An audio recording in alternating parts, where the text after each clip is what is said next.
Hi, it's Carrie from Macmillan Library, and today we are going to make slime. One of the best things ever to make. And this recipe is super easy. It's one of my favorite ones.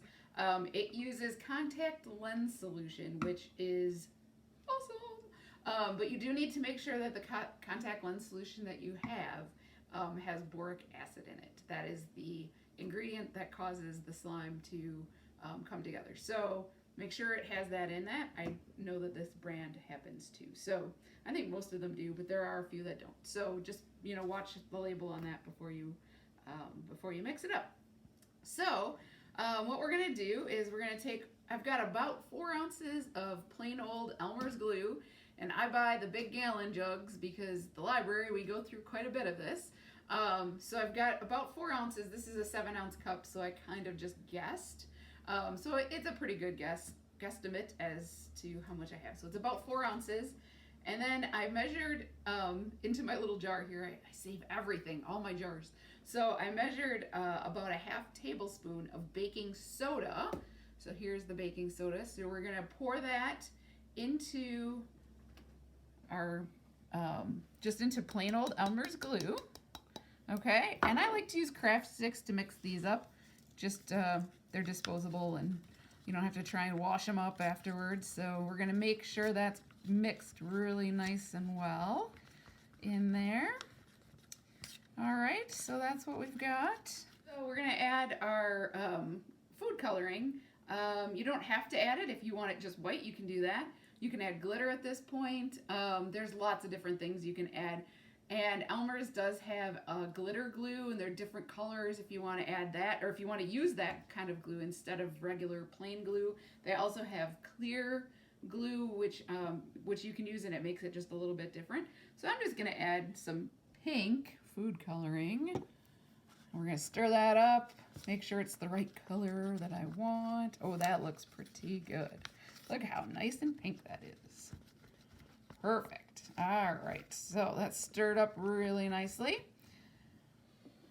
So what we're gonna use next is our contact lens solution.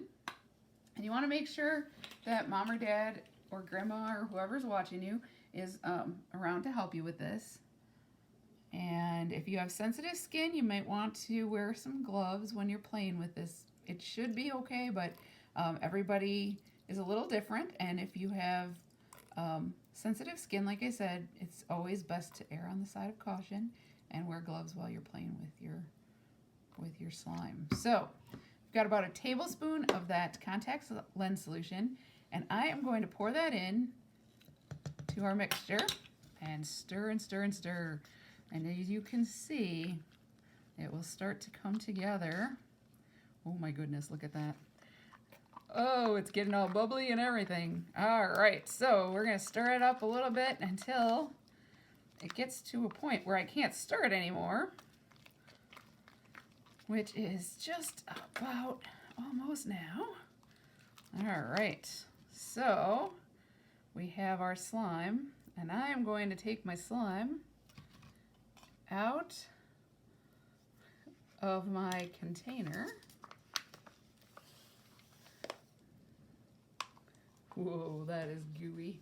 And we're just going to kind of massage it or play with it like you would like bread dough. And the more you play with it, the more it should come together. And it should kind of dry out a little bit in your hands so that it actually isn't as sticky.